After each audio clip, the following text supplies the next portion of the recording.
like I think in your essay on crypto cities, you mentioned like, do you want America to become like the Portuguese dictatorship of Salazar, or as a monarchy?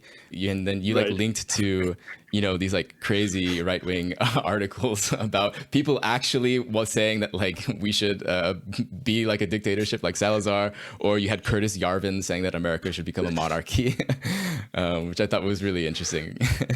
Yeah, so I wonder if you had thoughts on on reflections on that. On my what are my thoughts on right-leaning people getting into crypto?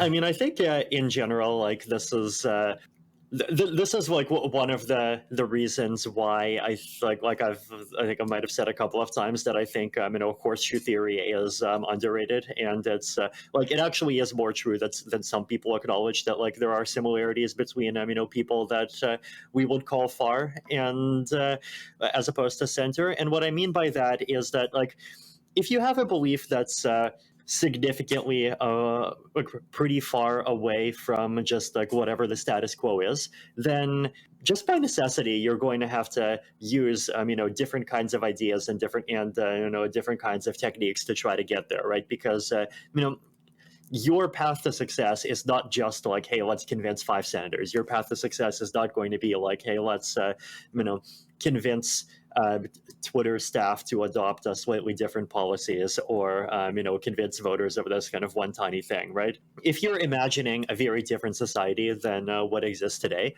whether that society is in the sort of direction you want, or the sort of direction I want, or the sort of direction Curtis Yarvin wants, or whoever else, then like you're not going to do it by just walking into MSNBC and just like blabbing about it for a bit, and then lobbying in Washington for a bit and just getting it out there, right? Like it's you pretty much have to do something that's pretty kind of more radical in some ways, right?